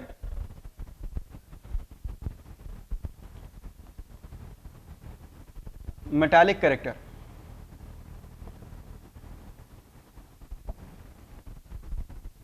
अब देखो यहाँ पे थोड़ा समझना है आपको कि ये बताओ कि मेटल्स की जो टेंडेंसी होती है वो इलेक्ट्रॉन को देने की होती है या इलेक्ट्रॉन को लेने की होती है। तो मेटल्स की जो टेंडेंसी है वो इलेक्ट्रॉन को देने की होती है, ठीक। तो होता क्या है कि जिस एलिमेंट की इलेक्ट्रोनेगेटिविटी कम है वो इलेक्ट्रॉन को ईजिली लूज कर सकता है और उसका जो मेटालिक कैरेक्टर है वो क्या हो जाएगा, वो क्या बढ़ जाएगा। क्यों? क्योंकि मेटल्स की जो टेंडेंसी है वो इलेक्ट्रॉन लूज करने की होती है, ठीक है। जैसे कोई भी मेटल है तो मेटल की जो टेंडेंसी है वो इलेक्ट्रॉन को लूज करने की है, इलेक्ट्रॉन को निकालने की है, ठीक। तो अगर मेटल की इलेक्ट्रोनेगेटिविटी कम होगी या किसी एलिमेंट की इलेक्ट्रोनेगेटिविटी कम होगी तो उसका मेटालिक कैरेक्टर ज्यादा होगा, क्योंकि वो इलेक्ट्रॉन को इजीली लूज कर देगा। जबकि अगर कोई एलिमेंट है, ठीक ना, उसका इलेक्ट्रोनेगेटिविटी काफी हाई है तो इलेक्ट्रॉन को खींचने की टेंडेंसी उसकी जो है वो क्या होगी, बढ़ जाएगी और वो इलेक्ट्रॉन को इजीली एक्सेप्ट कर लेगा, यानी उसका नॉन मेटालिक नेचर जो है वो क्या होगा, बढ़ जाएगा। तो होता क्या है कि जो आपका जो मेटालिक कैरेक्टर, तो मैं यहां से लिख सकता हूं कि metallic character is inversely proportional to electronegativity of the element. जिस एलिमेंट की इलेक्ट्रोनेगेटिविटी हाई होगी, इसमें कोई डाउट होगा तो आप फ्रीली पूछ सकते हो, ठीक ना, ये क्योंकि ये सब चीज़ें क्लियर होनी चाहिए, सब बहुत बेसिक चीज़ें। जिस एलिमेंट की इलेक्ट्रोनेगेटिविटी कम होगी उसकी इलेक्ट्रॉन को खींचने की टेंडेंसी भी कम होगी और वो इलेक्ट्रॉन ईजिली लूज कर देगा, यानी कि उसका जो मेटालिक नेचर है वो बढ़ जाएगा, ठीक। और इसी तरह से जिस एलिमेंट की इलेक्ट्रोनेगेटिविटी की वैल्यू हाई होगी, ठीक, इलेक्ट्रोनेगेटिविटी की वैल्यू क्या होगी, हाई होगी, तो उसकी इलेक्ट्रॉन को खींचने की जो टेंडेंसी है वो क्या होगी, बढ़ जाएगी। और इलेक्ट्रॉन खींचने की टेंडेंसी अगर बढ़ गई तो उसमें अगर इलेक्ट्रॉन डाला जाए तो इलेक्ट्रॉन इजीली वो एक्सेप्ट भी कर लेगा, इसीलिए उसका जो नॉन मेटालिक नेचर है वो क्या होगा, बढ़ जाएगा। यानी कि अगर मैं यहाँ पे ये लिखूं कि जो नॉन मेटालिक नेचर है, नॉन मेटालिक नेचर या कैरेक्टर, तो नॉन मेटालिक कैरेक्टर जो है it is directly proportional to electronegativity, ये इलेक्ट्रोनेगेटिविटी के डायरेक्टली प्रोपोर्शनल है। अब ये बताओ कि जब आप left to right periodic table में मूव करते हो, तो पीरियोडिक टेबल में जब लेफ्ट टू राइट हम मूव करते हैं तो लेफ्ट टू राइट मूव करने पर जो इलेक्ट्रोनेगेटिविटी है वो घटता है या बढ़ता है, तो इलेक्ट्रोनेगेटिविटी जो है वो बढ़ता है। और अगर इलेक्ट्रोनेगेटिविटी बढ़ेगा तो नॉन मेटालिक नेचर क्या होगा, बढ़ेगा, और मेटालिक नेचर जो है वो घटेगा। तो लेफ्ट टू राइट मूव करने पर क्योंकि इलेक्ट्रोनेगेटिविटी बढ़ता है तो इलेक्ट्रोनेगेटिविटी के बढ़ने के कारण हेंस जो नॉन मेटालिक नेचर है एलिमेंट्स का, तो non metallic nature of elements this also increases, ठीक। नॉन मेटालिक नेचर मतलब कि नॉन मेटल्स की जो टेंडेंसी है इलेक्ट्रॉन को एक्सेप्ट करने की वो बढ़ जाएगी। और जो मेटालिक नेचर है तो मेटालिक नेचर जो है वो डिक्रीज करेगा। वही जब आप टॉप टू बॉटम मूव करोगे, पीरियोडिक टेबल में जब हम लोग टॉप टू बॉटम मूव करेंगे तो टॉप टू बॉटम मूव करने पर क्या होता है कि इलेक्ट्रोनेगेटिविटी जो है वो घटती है, और इलेक्ट्रोनेगेटिविटी जब घटेगी तो जो मेटालिक नेचर है, तो मेटालिक नेचर बढ़ जाएगा और नॉन मेटालिक नेचर जो है वो क्या होगा, घट जाएगा। तो नॉन मेटालिक नेचर जो है एलिमेंट्स का वो घट जाता है। तो देखो टॉप टू बॉटम मूव करने पर जब आप लेफ्ट टू राइट मूव करते हो तो लेफ्ट टू राइट मूव करने पर जो नॉन मेटालिक नेचर है वो बढ़ता है, मेटालिक नेचर घटता है। और टॉप टू बॉटम मूव करने पर जो मेटालिक नेचर है वो बढ़ता है और जो नॉन मेटालिक नेचर है वो घटता है। तो इस तरह से इस ट्रेंड को भी आपको याद होना चाहिए, ये भी आपको पता होना चाहिए। आगे बढ़ते हैं। तो नेक्स्ट जो एप्लीकेशन है इसका, ठीक ना, वो है नेचर ऑफ ऑक्साइड्स, ठीक ना। नेचर ऑफ ऑक्साइड्स भी हम यहाँ पे बता सकते हैं। ये नेक्स्ट टॉपिक है अपना, नेचर ऑफ ऑक्साइड्स। तो नेक्स्ट टॉपिक शुरू कर रहे हैं, नेचर ऑफ ऑक्साइड्स।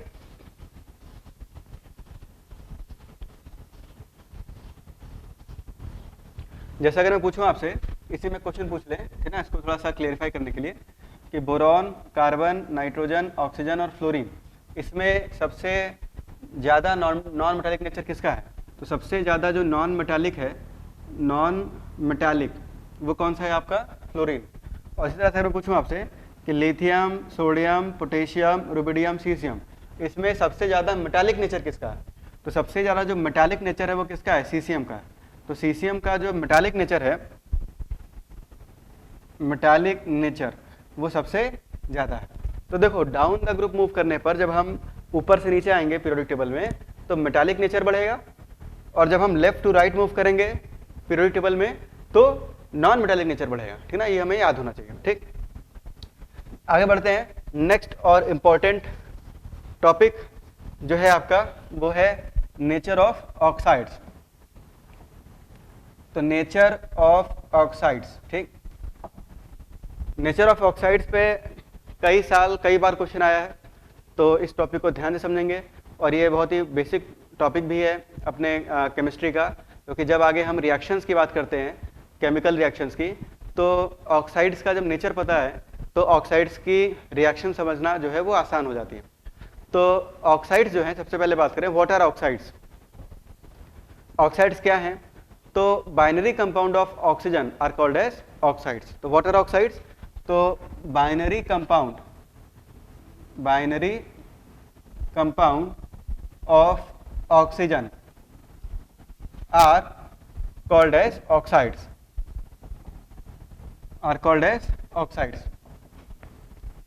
तो बाइनरी कंपाउंड मतलब ऐसे कंपाउंड जिसमें 2 एटम्स इन्वॉल्व हो, ठीक। तो ऐसे कंपाउंड को बाइनरी कंपाउंड बोलते हैं। तो binary compound of oxygen are called as oxides. For example, जैसे एग्जांपल के लिए समझे, जैसे आपका सोडियम ऑक्साइड सब ऑक्साइड K2O हो गया, Ca हो गया, CO2 हो गया, ठीक ना, आपका यहाँ पे SO2 हो गया, ETC। तो ये सब जो है ये सब ऑक्साइड्स हैं। ये सोडियम का ऑक्साइड है, ये पोटेशियम का ऑक्साइड है, ये कैल्शियम का ऑक्साइड है, ये कार्बन का ऑक्साइड है, ये सल्फर का ऑक्साइड है। इस तरह से बहुत सारे ऑक्साइड्स जो है नेचर में प्रेजेंट है, ठीक। तो बाइनरी कंपाउंड मतलब कि ऐसे कंपाउंड्स जिसमें दो एटम्स जो है वो इन्वॉल्व हो, किसी भी रेशियो में दो एटम्स इन्वॉल्व हो, ऐसे कंपाउंड को हम लोग बोलते हैं बाइनरी कंपाउंड्स। और binary compound of oxygen are called as oxides, ठीक ना। तो ये अपने ऑक्साइड्स हुए। ऑक्साइड्स जो है ये 4 टाइप के होते हैं। नेक्स्ट बात करेंगे टाइप्स ऑफ ऑक्साइड्स। तो टाइप्स ऑफ ऑक्साइड्स, तो टाइप्स ऑफ ऑक्साइड्स, ठीक। तो ऑक्साइड्स जो है वो कितने टाइप के होते हैं? 4 टाइप के ऑक्साइड होते हैं। एक आपका एसिडिक ऑक्साइड, ठीक ना, एसिडिक ऑक्साइड। दूसरे टाइप का जो ऑक्साइड है उसको बोलते हैं बेसिक ऑक्साइड। तीसरे टाइप का जो ऑक्साइड है इसको बोलते हैं न्यूट्रल ऑक्साइड, ठीक। और चौथे टाइप का जो ऑक्साइड है इसको बोलते हैं एम्फोटेरिक ऑक्साइड। तो एम्फोटेरिक ऑक्साइड, ठीक। तो ऑक्साइड कितने टाइप के होते हैं? 4। चारों को एक एक करके डिस्कस करेंगे। तो सबसे पहला है आपका एसिडिक ऑक्साइड। अब एसिडिक ऑक्साइड क्या है? What are acidic oxides? तो समझ लो पहले। ऐसे ऑक्साइड्स जिसको जब पानी में डिसॉल्व करें, ठीक ना, ऐसे ऑक्साइड जिसको पानी में डिसॉल्व करें तो वो एक्वा सॉल्यूशन को एसिडिक कर दे, ठीक ना। एक्वा सॉल्यूशन को क्या कर दे? एसिडिक। मतलब कि पानी में डालते ही उस ऑक्साइड को जैसे ही पानी में डाला तो वाटर का जो पीएच है वो 7 से कम कर दे। यानी कि उस ऑक्साइड को जब पानी में डालें हम और उसमें अगर ब्लू लिटमस डाल दें तो ब्लू लिटमस को किस में कन्वर्ट कर दे? वो रेड लिटमस में। तो ऐसे ऑक्साइड को हम क्या बोलेंगे? Acidic oxide. तो what are acidic oxide? Those oxides whose aqua solution turns blue litmus into red are called as acidic oxide. समझ में आया ये चीज? मतलब ऐसे ऑक्साइड्स जिनको पानी में डिसॉल्व करें तो पानी में वो मीडियम को, ठीक ना, एसिडिक कर दे, यानी वाटर का पीएच 7 से क्या करे? कम कर दे, यानी पानी में जाते ही कोई एसिड क्रिएट कर दे। तो ऐसे ऑक्साइड को हम क्या बोलेंगे? Acidic oxide. तो दोज ऑक्साइड्स, यहाँ लिख रहा हूं मैं, इनकी डेफिनेशन क्या है? Those oxides which whose aqueous solution, तो whose aqueous solution is acidic, जिसका aqueous solution क्या हो? एसिडिक हो, ठीक। एंड टर्न्स ब्लू लिटमस, तो ब्लू लिटमस इनटू रेड, ठीक ना। ब्लू लिटमस को किसमें कन्वर्ट कर दे? रेड में कन्वर्ट कर दे। तो ऐसे ऑक्साइड्स को बोलते हैं हम लोग acidic oxides, are called as acidic oxides. तो are called as acidic oxides. ऐसे ऑक्साइड्स को हम लोग बोलते हैं acidic oxides. These oxides are called as acidic oxides. अब नेक्स्ट पॉइंट ये है इसमें कि जनरली जो नॉन मेटालिक ऑक्साइड्स हैं उनका नेचर एसिडिक होता है, ठीक ना, जनरली। तो generally non metallic oxides are acidic in nature. जो नॉन मेटालिक ऑक्साइड्स हैं इनका नेचर कैसा होता है? एसिडिक होता है। फॉर एग्जांपल, कुछ एग्जांपल इसमें डिस्कस करें अगर, तो देखो कुछ एग्जांपल मैं यहाँ पे लिख रहा हूँ, ठीक है ना। जैसे आपका कार्बन डाइऑक्साइड CO2, तो कार्बन डाइऑक्साइड जो है इसको जब पानी में डिसॉल्व करते हैं, ठीक ना, ये जो ऑक्साइड है आपका CO2 ये गैसियस स्टेट में एग्जिस्ट करता है।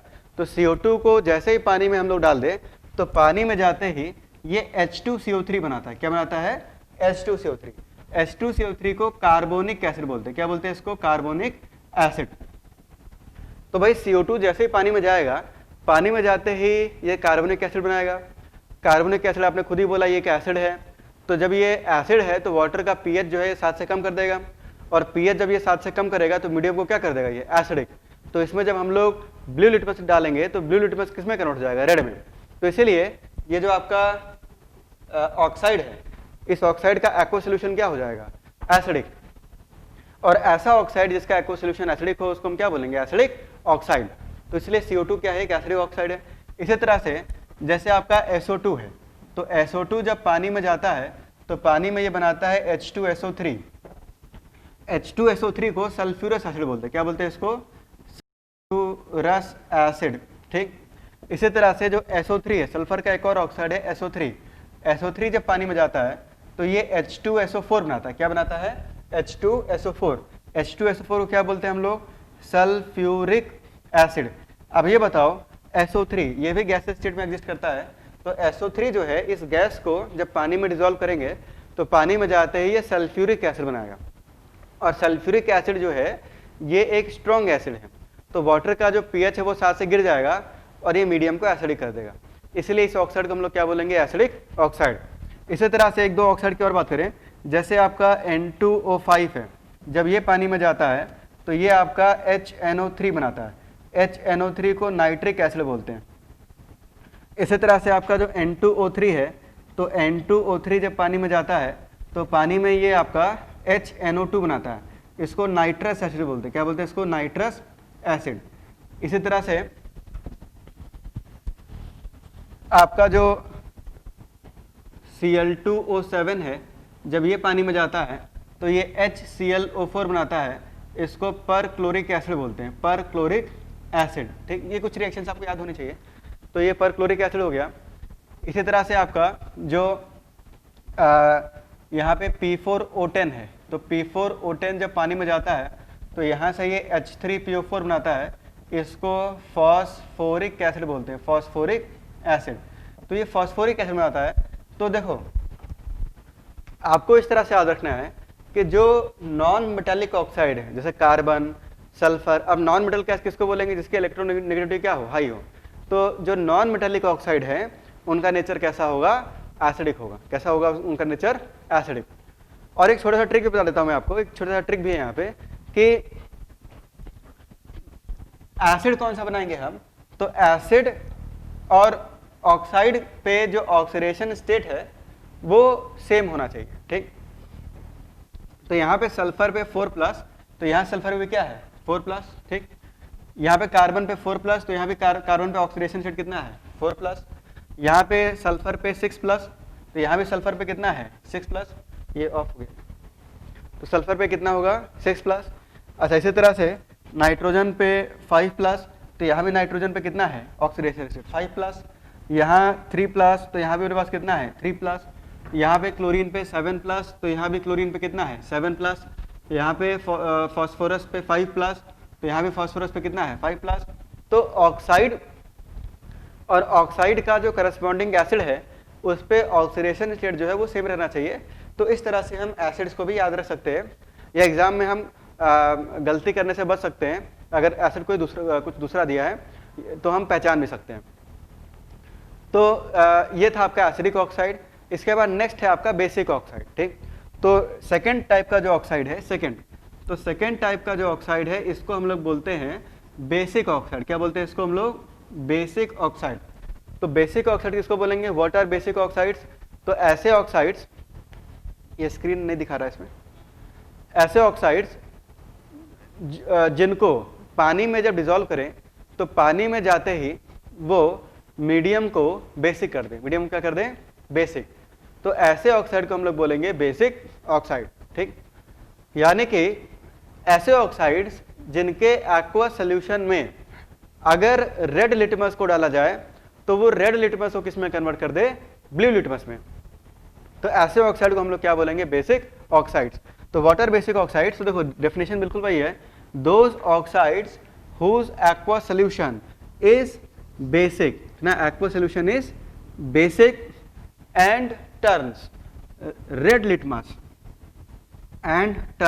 red litmus into blue, red litmus को ब्लू में कन्वर्ट कर दें, are called as basic oxides. ऐसे ऑक्साइड्स हम लोग क्या बोलेंगे? Basic oxides. मतलब आपको एक ऑक्साइड दिया सॉलिड स्टेट में, आपने इसको पानी में डिसॉल्व किया, पानी में जाते ही उसने मीडियम को बेसिक कर दिया, यानी कि उसमें जब हमने रेड लिटमस डाला तो रेड लिटमस अगर ब्लू हो गया तो हम बोल देंगे वो जो ऑक्साइड था उसका नेचर बेसिक था। ठीक, जनरली आपके जो मेटालिक ऑक्साइड्स है, generally metallic oxides are basic in nature.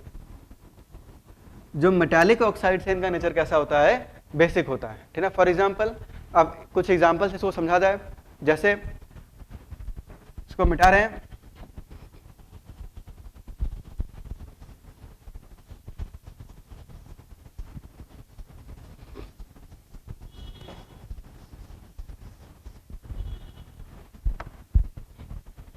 इसमें chat unable to connect chat लिखा हुआ है, अनेबल टू कनेक्ट चैट। यहाँ तक कोई डाउट होगा तो आप लोग पूछ सकते हो। आगे बढ़ते हैं। तो देखो इसमें नेक्स्ट है आपका जो बेसिक ऑक्साइड है, फॉर एग्जांपल Na2O। तो Na2O एक मेटालिक ऑक्साइड है। कैसा ऑक्साइड है, एक मेटालिक, सोडियम का ऑक्साइड है। ठीक, Na2O को जब पानी में डालते हैं तो पानी में जाते ही यहाँ से ही बनाता है NaOH। क्या बनाता है, NaOH। NaOH जो है कॉस्टिक सोडा है, सोडियम हाइड्रोक्साइड, और सोडियम हाइड्रोक्साइड एक स्ट्रॉन्ग बेस है। ठीक, तो मीडियम को ये बेसिक कर देगा, और मीडियम को जब ये बेसिक करेगा तो इसमें जब हम लोग रेड लिटमस डालेंगे तो रेड लिटमस को किस में कन्वर्ट कर देगा, ब्लू में। तो इस कारण से इसका जो नेचर है वो बेसिक हो जाएगा। इसी तरह से K2O है, K2O को जब पानी में डालेंगे तो एक KOH बनाएगा। ठीक ना, तो KOH जो है ये आपका पोटेशियम हाइड्रोक्साइड है। पोटेशियम हाइड्रोक्साइड का भी जो नेचर है वो कैसा होता है, बेसिक होता है। तो इस कारण से जो K2O है उसका भी नेचर क्या बोलेंगे, बेसिक। इसी तरह से जो CaO है, CaO को क्विक लाइम बोलते हैं, क्विक लाइम या हिंदी में इसको चूना बोलते हैं, कैल्शियम ऑक्साइड को। तो CaO को जब पानी में डालते हैं तो यहाँ से आपको मिलता है कैल्शियम हाइड्रोक्साइड, कैल्शियम हाइड्रोक्साइड। और कैल्शियम हाइड्रोक्साइड जो है इसको लाइम वाटर बोलते हैं, या इसको सॉलिड स्टेट में कैल्शियम हाइड्रोक्साइड को हम लोग बोलते हैं सिलिकेट लाइम। ठीक, और इसके सस्पेंशन को हम लोग बोलते हैं मिल्क ऑफ लाइम। कई नाम है कैल्शियम हाइड्रोक्साइड के।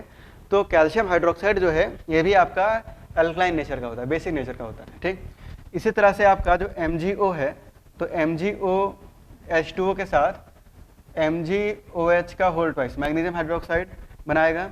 इस तरह से जो आपके मेटालिक ऑक्साइड्स है, मेटालिक ऑक्साइड का जो नेचर है वो कैसा हो जाएगा, बेसिक हो जाएगा। ठीक ना, नेक्स्ट आते हैं न्यूट्रल ऑक्साइड पे। तो नेक्स्ट है आपका न्यूट्रल ऑक्साइड।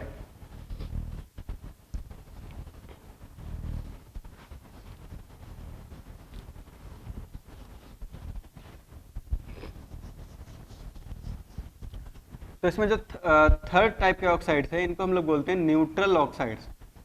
तो व्हाट आर न्यूट्रल ऑक्साइड्स। ठीक, तो न्यूट्रल ऑक्साइड्स किसको बोलेंगे हम,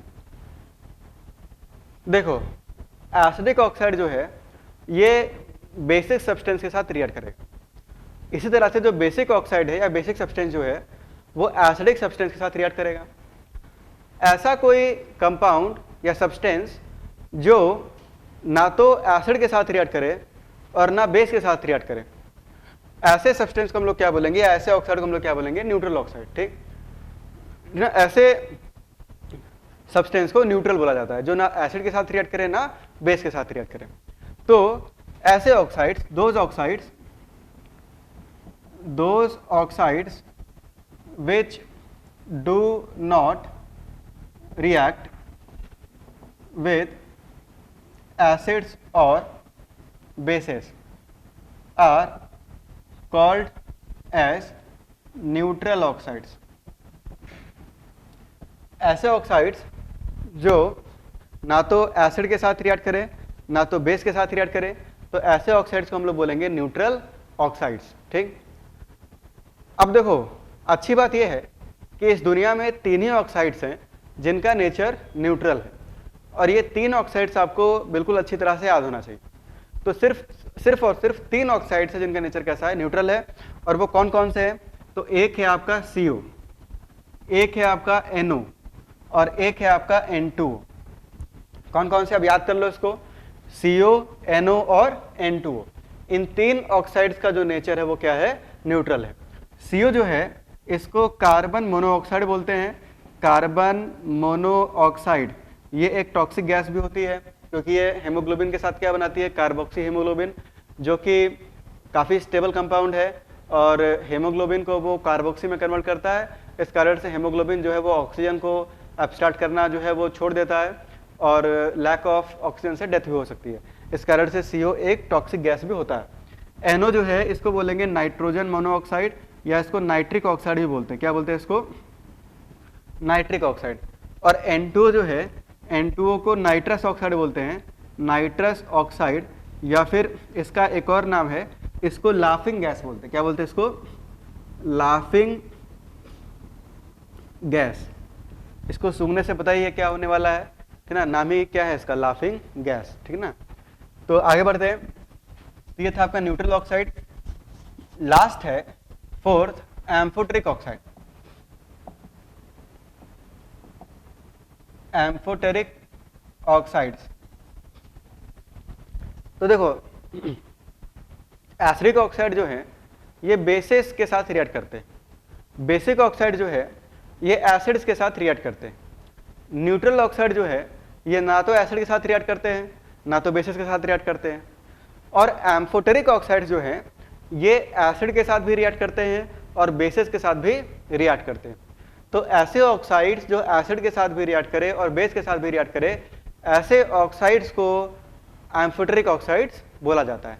या ऐसा कोई भी सब्सटेंस जो एसिड के साथ भी रिएक्ट करे और बेस के साथ भी रिएक्ट करे, मतलब कि उस सब्सटेंस के ऊपर एसिड डाल दें तो भी रिएक्शन हो जाए और उस सब्सटेंस के ऊपर बेस डाल दें तो भी रिएक्शन हो जाए, ऐसे सब्सटेंस को या ऐसे ऑक्साइड को एम्फोटेरिक ऑक्साइड हम लोग बोलेंगे। ठीक, तो what are amphoteric oxide, definition clear होनी चाहिए। तो दोज ऑक्साइड्स, ठीक ना, विच reacts both with, तो which reacts both with acids and bases, जो एसिड और बेस दोनों के साथ रिएक्ट कर जाए, ऐसे ऑक्साइड्स को एम्फोटेरिक ऑक्साइड्स बोलते हैं। ठीक, अब एम्फोटेरिक ऑक्साइड्स कौन कौन से हैं, तो मैं अब आपको एक ट्रिक बता रहा हूं और ये ट्रिक आपको याद रखनी है। ठीक, इस ट्रिक को आप अपने कॉपी में लिख लेना क्योंकि ये हम लोग कई बार यूज करेंगे। ठीक है ना। तो देखो किन किन एलिमेंट्स का ऑक्साइड्स जो है वो एम्फोटेरिक हैं, तो इसका ट्रिक है। इसका ट्रिक ये है, जनाबे आली ने गाया सुना करे वो सभी आसमान के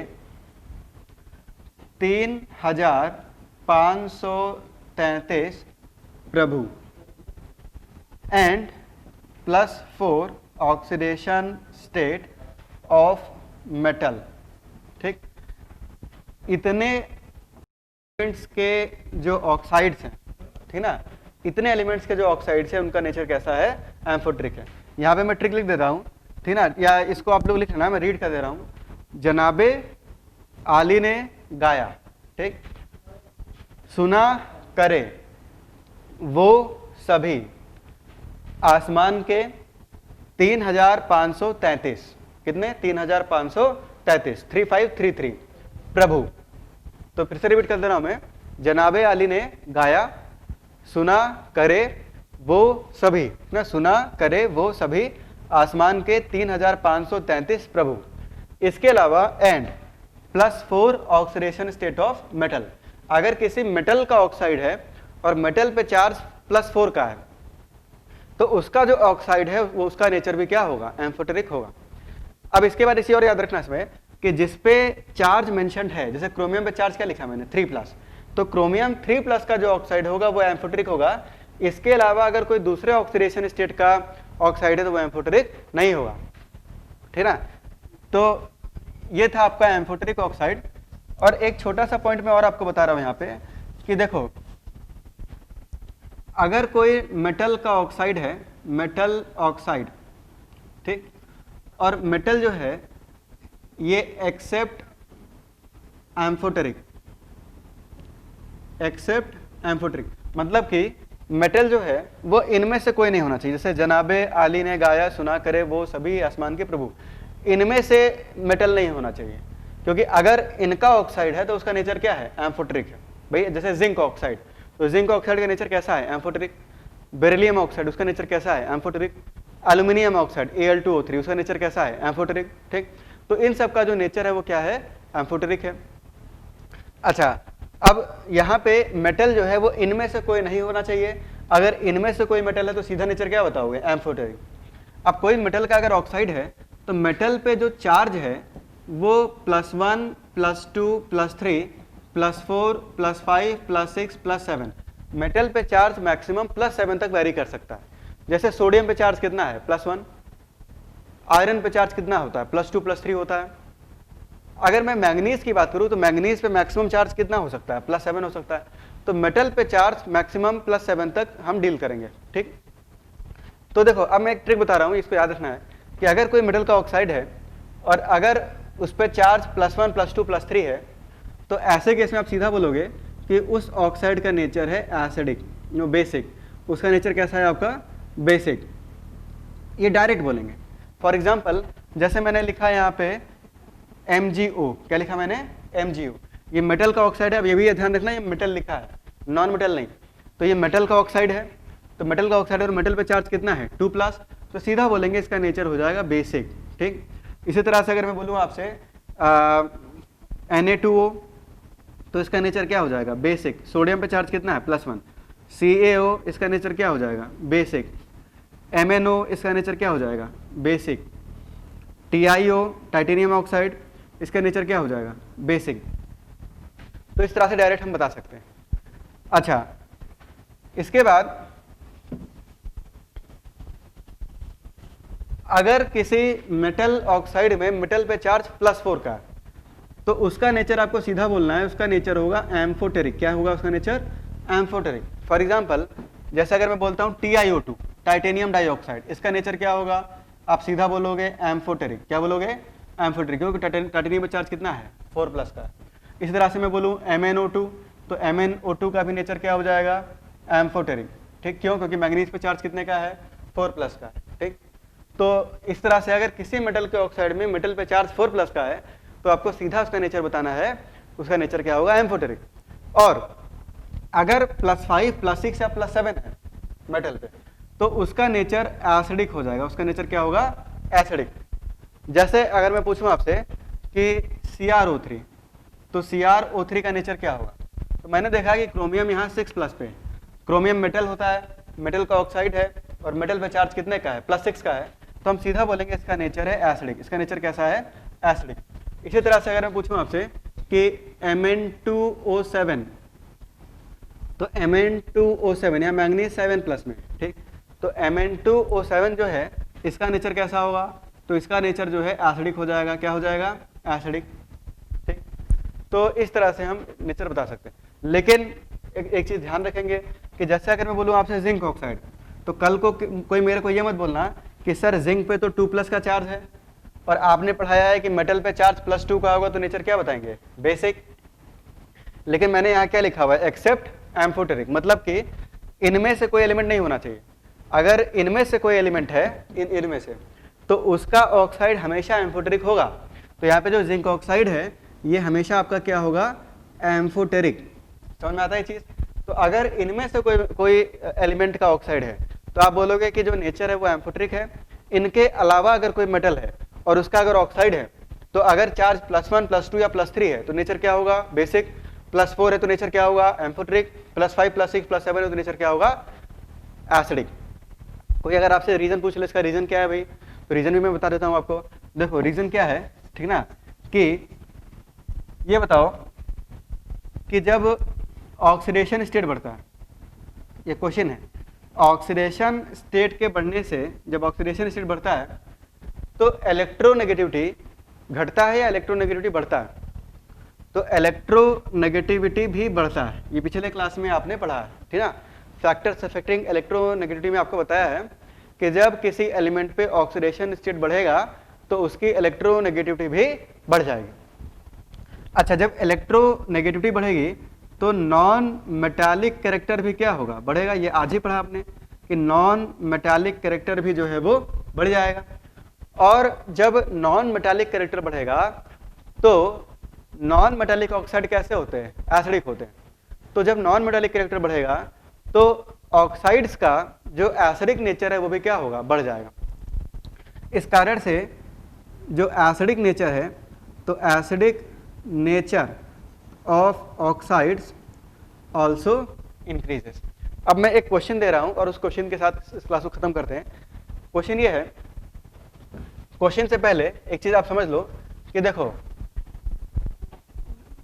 जितना ज्यादा नॉन मेटालिक नेचर होगा उस एलिमेंट का ऑक्साइड उतना ज्यादा एसिडिक होगा। ठीक, तो अगर आपके पास कोई एलिमेंट का ऑक्साइड है, जैसे EO, कोई एलिमेंट है इसका ऑक्साइड है EXOY, इस तरह से। ठीक, तो ये जो E है, E का जो नॉन मेटालिक नेचर है, ठीक ना, नॉन मेटालिक नेचर, वो जितना ज़्यादा होगा, इस ऑक्साइड का जो एसिडिक नेचर है वो भी जो है वो ज़्यादा होगा। यानी अच्छा, नॉन मेटालिक नेचर ज़्यादा कब होगा? जब इस एलिमेंट की इलेक्ट्रोनेगेटिविटी ज़्यादा होगी। तो ये जो E है, हम इस तरह से बोल सकते हैं कि E की इलेक्ट्रोनेगेटिविटी जितनी ज़्यादा होगी, इसके ऑक्साइड का जो एसिडिक नेचर है वो भी उतना ज़्यादा होगा। इसी तरह से अगर ये जो E है, इसका जो मेटालिक नेचर है, तो मेटालिक नेचर जितना ज़्यादा होगा, तो आपने पढ़ा है कि अभी पढ़ा थोड़ी देर पहले कि मेटालिक ऑक्साइड बेसिक होते हैं। कैसे होते हैं? बेसिक। और जितना ज़्यादा मेटालिक ऑक्साइड होगा उसका ऑक्साइड उतना ज़्यादा बेसिक होगा। ठीक, तो मेटालिक नेचर जब बढ़ेगा, यानी कि इलेक्ट्रोनेगेटिविटी जब E की घटेगी, तो इस ऑक्साइड का जो बेसिक नेचर है, तो बेसिक नेचर जो है वो क्या होगा? बढ़ जाएगा, या एसिडिक नेचर जो है वो घट जाएगा।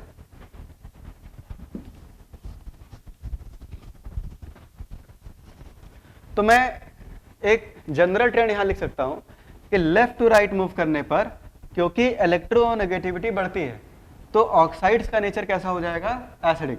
तो लेफ्ट टू राइट मूव करने पर एसिडिक नेचर ऑफ ऑक्साइड, तो acidic nature of oxide increase कर जाएगा। ठीक, और top to bottom move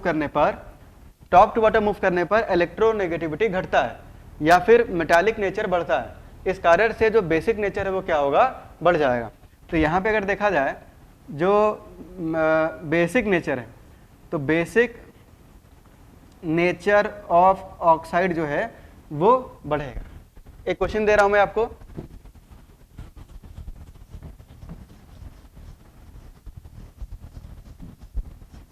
question है compare the acidic nature, compare the nature of the oxides. ठीक है, compare the nature of oxides. तो इसमें पहला है B2O3, N2O5, इसके अलावा आपका CO2। तो B2O3, CO2 और N2O5। दूसरा है Li2O, Na2O, K2O, Rb2O और CS2। थर्ड है आपका BeO, MgO, CaO, SrO और BaO। फोर्थ है आपका CO2।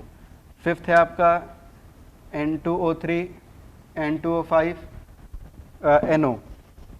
तो यहाँ पे अपने पास NO, N2O3, N2O4 और N2O5। ठीक, और लास्ट है सिक्स्थ। तो सिक्स्थ है यहाँ पे Na2O, इसके अलावा आपका Al2O3, इसके अलावा आपका SO2, SO3 और Cl2O7। इसमें जैसे हमने को कंपेयर करना है। ठीक, तो देखो फर्स्ट एग्जांपल मैं सॉल्व कर देता हूँ इसको। फर्स्ट वाले में आपका B2O3, CO2 और N2O5 है। ठीक, अभी मैंने देखा एक ट्रेंड आपको लिखवाई दिया, लेफ्ट टू राइट मूव करने पर एलिमेंट्स का जो नॉन मेटालिक नेचर है वो बढ़ जाएगा। बोरॉन, कार्बन, नाइट्रोजन, इसमें सबसे इलेक्ट्रोनेगेटिव कौन है? नाइट्रोजन। सबसे ज़्यादा नॉन मेटालिक भी कौन है? नाइट्रोजन। तो इसके ऑक्साइड की जो जो एसिडिक नेचर है वो ज़्यादा। तो इसमें अगर एसिडिक नेचर कंपेयर करें, तो एसिडिक नेचर जो है वो सबसे ज़्यादा किसका है? N2O5 का है। अच्छा, इसमें आपको बेसिक नेचर कंपेयर करना है, क्योंकि ये बेसिक ऑक्साइड है, मेटालिक ऑक्साइड है। इसमें भी आपको बेसिक नेचर कंपेयर करना है। इसमें आप इन सब में एसिडिक नेचर आपको कंपेयर करना है। एसिडिक, इसमें भी आपको एसिडिक कंपेयर करना है। और इसमें भी आपको एसिडिक नेचर कंपेयर करना है, ठीक। तो देखो इसमें सेकंड वाले में अगर बात करें हम, तो लिथियम, सोडियम, पोटेशियम, रुबिडियम और सीसियम, ये एक ग्रुप के एलिमेंट्स हैं। किसके एलिमेंट है? ग्रुप के। और आपको पता है टॉप टू बॉटम एक ग्रुप में मूव करने पर मेटालिक नेचर बढ़ता है। क्यों बढ़ता है? क्योंकि इलेक्ट्रोनेगेटिविटी घटती है। तो मेटालिक नेचर अगर बढ़ेगा तो इनके ऑक्साइड्स का जो बेसिक नेचर है वो भी बढ़ जाएगा। इस कारण से जो सबसे ज़्यादा इसमें बेसिक है वो कौन सा है? CH2 है, ठीक। इसी तरह से BeO, MgO, CaO, BeO, सबसे ज़्यादा जो बेसिक है वो अपना कौन सा है? BaO है। क्यों? क्योंकि BeO मैग्नीशियम, कैल्शियम, स्ट्रोंशियम और बेरियम ये एक ग्रुप के एलिमेंट्स हैं और डाउन द ग्रुप मूव करने पर ऑक्साइड्स का जो बेसिक नेचर है वो इंक्रीज करता है। अच्छा, फोर्थ क्वेश्चन जो है ये आपका CO और CO2। तो इसमें अगर देखें हम तो देखो CO और CO2 में जो मोर एसिडिक है वो CO2 है। वैसे भी आपको पता है CO न्यूट्रल है, CO2 एसिडिक है। इसका रीजन, प्रॉपर रीजन ये है कि यहाँ कार्बन पे 2+ है, यहाँ कार्बन पे कितना है? 4+।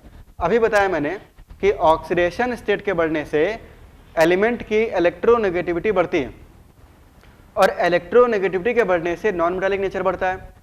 तो नॉन मेटालिक नेचर के बढ़ने से जो ऑक्साइड है उसका एसिडिक नेचर बढ़ता है। यानी कि यहाँ पे एक मैं रिलेशन और लिख सकता हूँ कि जब आपका ऑक्सीडेशन स्टेट बढ़ेगा तो ऑक्सीडेशन स्टेट के बढ़ने से जो एसिडिक नेचर है तो acidic nature of oxide also increases.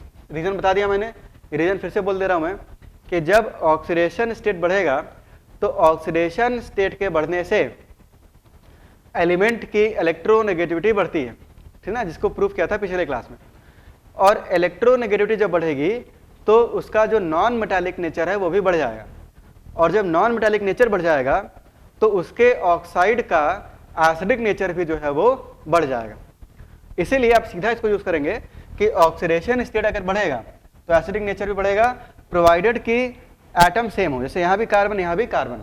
इसी तरह से फिफ्थ एग्जाम्पल में NO, N2O3, N2O4, N2O5। तो यहाँ पे नाइट्रोजन 2+ में है, यहाँ 3+ में है, यहाँ 4+ में है और यहाँ पे 5+ में है, ठीक। तो इसमें सबसे ज्यादा जो एसिडिक ऑक्साइड है वो कौन सा है? आपका N2O5 है। अच्छा, यहाँ अगर देखें तो देखो लास्ट क्वेश्चन जो है ये कुछ मिला जुला क्वेश्चन है। इसको कैसे सॉल्व करेंगे? तो देखो Na2O जो है ये आपका मेटालिक ऑक्साइड है और मेटालिक ऑक्साइड कैसे होते हैं? बेसिक। तो इसका नेचर बेसिक हो गया। Al2O3 जो है ये आपका एम्फोटेरिक है। क्या है? एम्फोटेरिक। एक ट्रिक यहाँ लिखा था अभी, जनाबे आली ने गाया। तो आली मतलब एल्यूमिनियम। तो एल्यूमिनियम का जो ऑक्साइड है उसका नेचर कैसा है? एम्फोटेरिक है। तो ये तो बेसिक हो गया, ये एम्फोटेरिक हो गया। एम्फोटेरिक मतलब बीच का हो गया भाई, ये ना तो एसिडिक है ना तो बेसिक है, दोनों के साथ रिएक्ट कर रहा है। SO3 जो है ये एसिडिक ऑक्साइड है, नॉन मेटालिक ऑक्साइड है। और Cl2O7 जो है ये भी नॉन मेटालिक ऑक्साइड है, तो ये भी एसिडिक ऑक्साइड है। अब SO3 और Cl2O7 में मोर एसिडिक कौन है? Cl2O7। ये क्यों? क्योंकि लेफ्ट टू राइट मूव करने पर जो एसिडिक नेचर है ऑक्साइड्स का वो बढ़ता है। तो इन सब में सबसे ज्यादा एसिडिक कौन है? Cl2O7। उससे लेस एसिडिक कौन है? SO3। उससे लेस एसिडिक कौन है? Al2O3। और सबसे लेस एसिडिक कौन हो जाएगा? Na2O। Na2O जो है ये बेसिक है। क्या है आपका? बेसिक, यानी सबसे लेस एसिडिक। Al2O3 जो है वो एम्फोटेरिक है, मतलब ये एसिड और बेस दोनों के साथ रिएक्ट करता है, जबकि ये दोनों क्या है आपके? एसिडिक है। और इन दोनों में भी मोर एसिडिक कौन है? Cl2O7। क्यों? क्योंकि हमने पढ़ा है लेफ्ट टू राइट मूव करने पर जो एसिडिक नेचर है वो बढ़ता है, ठीक। तो इस कारण से सबसे एसिडिक कौन हो जाएगा? Cl2O7। तो आज की क्लास को यहीं पे खत्म करते हैं, इसके आगे नेक्स्ट क्लास में हम कंटिन्यू करेंगे। तो आपका ये जो चैप्टर है periodic table and periodic properties, यहाँ पे आके खत्म होता है।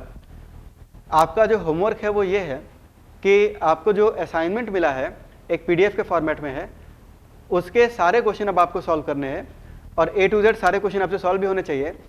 अगर कोई डाउट होगा तो उसको जो है आप लोग ग्रुप में या मुझसे आप पूछ सकते हो, उसको पूछना भी है। और उसके जब क्वेश्चन सॉल्व करेंगे तो हमारे अंदर कॉन्फिडेंस आएगा इस चैप्टर को लेकर। नेक्स्ट क्लास में हम लोग नया चैप्टर शुरू करेंगे, केमिकल बॉन्डिंग। आज के लिए इतना ही, थैंक यू।